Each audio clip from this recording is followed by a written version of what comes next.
नमस्कार प्रिय विद्यार्थियों, हमने पहले अध्याय के अंदर संसाधनों के प्रकार के बारे में पढ़ चुके थे। आज हम संसाधन के विकास के बारे में पढ़ेंगे। मैंने कुछ नोट्स के रूप में लिख दिया है ताकि आप समय की बचत कर सके। तो देखो, संसाधन हमारे जीवन के अंदर क्या महत्व है, पहले तो इसके बारे में जानो। संसाधन का अपने जीवन के अंदर क्या महत्व है? तो देखो, संसाधन का अपने जीवन के अंदर बहुत ज्यादा महत्व है कि अगर संसाधन नहीं होंगे तो अपना जीवन भी संभव नहीं है। अगर संसाधन है तभी मानव जीवन संभव है और तभी हम जाकर अपना विकास कर पाएंगे। तो देखो, संसाधनों का विकास मानव अस्तित्व के लिए संसाधन अत्यंत महत्वपूर्ण है। ऐसा विश्वास किया जाता था कि संसाधन प्रकृति की देन है, यानी कि संसाधन किसकी देन है? प्रकृति की देन है। इसलिए मानव द्वारा इसका अंधाधुंध उपयोग किया गया, यानी कि बिना सोचे समझे संसाधनों का उपयोग किया गया, जिसके फलस्वरूप निम्नलिखित मुख्य समस्या पैदा हो चुकी है। यानी कि लोगों का अंधाधुंध प्रयोग करने से हमारे वर्तमान पीढ़ी के अंदर बहुत ज्यादा समस्या पैदा हो चुकी है। तो देखो, कौन कौन सी समस्या पैदा हो चुकी है। नंबर 1, कुछ व्यक्तियों की लालच व संसाधनों का हवस, यानी कि कुछ लोगों ने बहुत ज्यादा संसाधनों का उपयोग किया अंधाधुंध, जिसके कारण वर्तमान में संसाधनों की कमी आ रही है। नंबर 2 देखो, संसाधन संपन्न और संसाधनहीन, यानी कि संसाधनों कई लोगों के हाथ में लगे वो अमीर हो गए, कई लोगों को हाथ में नहीं लगे वो गरीब हो गए, यानी कि एक अमीर और गरीब की खाई बन गई और समाज दो भागों में बंट गया, एक अमीर में और एक गरीब के अंदर। ये अपने का बहुत बड़ा नुकसान हुआ। और नंबर 3 देखो, वैश्विक परिस्थिति संकट पैदा हो गया, यानी कि विश्व स्तर भी संकट पैदा हो गया संसाधनों के अंधाधुंध उपयोग के कारण। नंबर 1 देखो, भूमंडलीय ताप, ओजोन परत का बनना, पर्यावरण प्रदूषण और भूमि निम्नीकरण जैसी बहुत सारी समस्याएं पैदा हो गई। इन समस्याओं के बारे में देखो, ओजोन परत जो वायुमंडल के ऊपर पट्टी होती है, वो ओजोन परत, जिसके कारण अपने पूरा ब्रह्मांड के अंदर बहुत ज्यादा इसका असर पड़ा। पर्यावरण प्रदूषण, यानी कि वातावरण बहुत ही दूषित हो गया, जिसके कारण बहुत ज्यादा बीमारियां फैल रही है। भूमि निम्नीकरण, और इसका बहुत ज्यादा अपनी भूमि के अंदर भी प्रभाव पड़ा। अब देखो, तो भाई इसका कोई इलाज है क्या कि भाई इस प्रकार से विकास करे कि भाई जो अपने वर्तमान पीढ़ी है इसके अंदर भी हम अच्छी तरह से प्रयोग कर सके, आने वाली पीढ़ी भी उपयोग कर सके, वर्तमान में नुकसान भी न हो, कोई ऐसा उपाय है क्या? तो एक ऐसा उपाय है सतत पोषणीय विकास, यानी कि सतत पोषणीय विकास, यानी कि सभी का विकास भी हो जाए और आने वाली पीढ़ी का भी विकास हो जाए।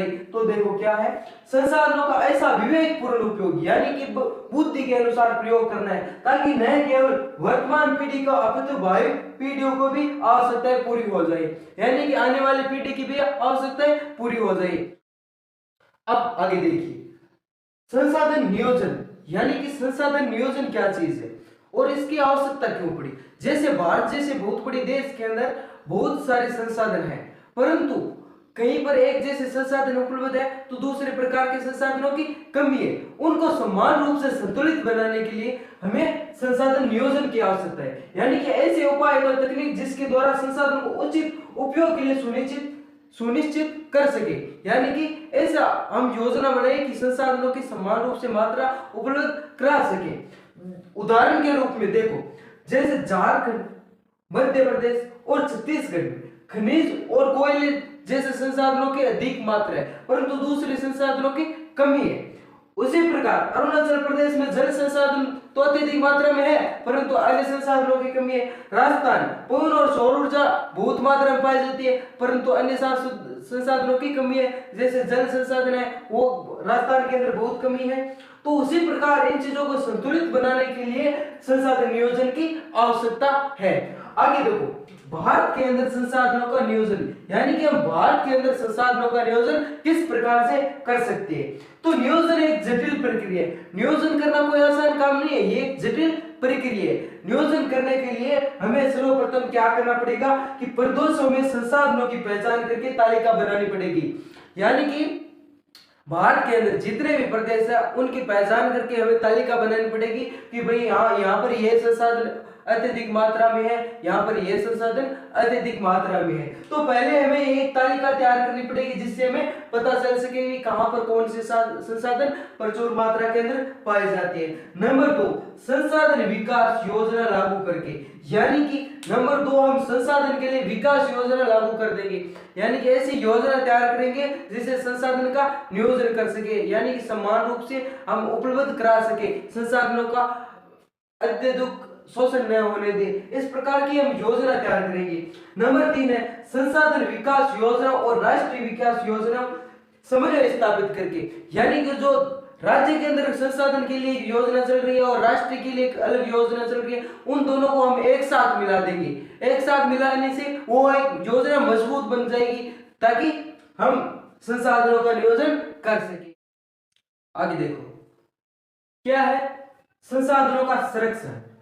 संसाधनों का विवेकहीन उपयोग और अति उपयोग के कारण। विवेकहीन का मतलब है कि बिना सोचे समझे संसाधनों का उपयोग, अति का मतलब बहुत ज्यादा उपयोग करने के कारण क्या है उत्पन्न सामाजिक, आर्थिक और पर्यावरण समस्याओं से बचाव के लिए विभिन्न स्तरों पर संरक्षण की आवश्यकता है, यानी कि ये सारी समस्याओं को देखते हुए संसाधनों का संरक्षण की आवश्यकता है। और क्यों जरूरी है? क्योंकि आने वाली जो भावी पीढ़ी है उनको भी संसाधन की पूर्ति हो सके, इसलिए संसाधनों के संरक्षण की आवश्यकता है।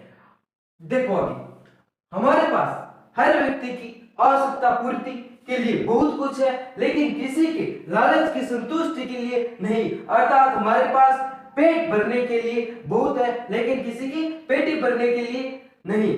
महात्मा गांधी जी ने यह कहा था कि हमारे पास लोगों की आवश्यकता पूर्ति करने के लिए तो बहुत कुछ है, परंतु उनकी जो लालच है, लालसा वो पूर्ति करने के लिए कुछ भी नहीं। पेट भरने के लिए तो बहुत कुछ है, परंतु पेट भरने के लिए कुछ भी नहीं। इसलिए संसाधनों का संरक्षण काफी समय से अपने जो नेता लोग हैं उनका चर्चा चिंता के विषय रहा है।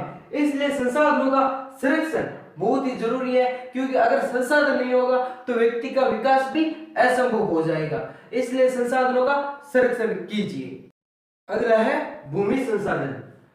भूमि संसाधन सबसे महत्वपूर्ण संसाधन है। कैसे? देखो अपने दैनिक जीवन के अंदर जो भी हम प्रतिक्रिया करते हैं वो भूमि के ऊपर ही करते या नहीं करते, तो इसलिए भूमि सबसे महत्वपूर्ण संसाधन है। भूमि एक अति महत्वपूर्ण प्राकृतिक तथा सीमित संसाधन है। ये कैसा संसाधन है? ये एक प्राकृतिक संसाधन है, यानी कि ये प्रकृति की देन है। ये एक सीमित संसाधन है। ये क्या है? सीमित संसाधन है। भारत भूमि पर विभिन्न प्रकार की भू आकृतियां पाई जाती है, यानी कि भारत के अंदर जो भूमि है इसके अलग अलग आकृतियां हैं। कहीं पर पठार है, कहीं पर पर्वत है, कहीं पर रेतीली भूमि है, यानी कि अलग अलग प्रकार की पाई जाती है। उदाहरण के लिए हम देखें तो 43% मैदान है, यानी कि एक समतल भूमि की तरह है, और 30% क्या है? पर्वत है। पर्वत यानी कि ये मैदान हो गया, थोड़ा सा ऊपर गया पर्वत आ गई, ठीक है। और 27% क्या है? पठार है, यानी कि इससे थोड़ा सा ऊपर गया तो क्या आ गए? पठार आ गई। आगे नहीं आगे आगे आगे देखो भूमि उपयोग। भूमि उपयोग, अब देखो भूमि के क्या क्या उपयोग हो सकते हैं। इससे आसान क्वेश्चन बनता है क्या? भूमि का उपयोग, यानी कि भूमि के अनेक उपयोग है। जैसे आमतौर पर देखें तो वन रोपण, खेती है, खेती करनी है, हम घर बनाती है, अन्य बहुत सारे लगभग काम होते हैं भूमि पर ही होते हैं। यानी कि भूमि बहुत ही एक महत्वपूर्ण संसाधन है, और इसके उपयोग देखें तो बहुत सारे उपयोग है। भूमि निम्नीकरण। भूमि निम्नीकरण का मतलब समझो, यानी कि मानव के कार्यकलापों से भूमि की गुणवत्ता के अंदर कमी आना क्या कहलाता है? भूमि निम्नीकरण। मानव कार्यकलाप कौन कौन से जिसके कारण भूमि का निम्नीकरण हो रहा है? देखो वनोन्मूलन, यानी कि वनों की कटाई करने से भूमि की गुणवत्ता के अंदर कमी आ रही है, तो क्या हो रहा है? निम्नीकरण हो रहा है। और उद्योगों का जो गंदा जल है वो भूमि ऊपर डालने से भूमि का निम्नीकरण हो रहा है। उत्खनन से भूमि का निम्नीकरण हो रहा है।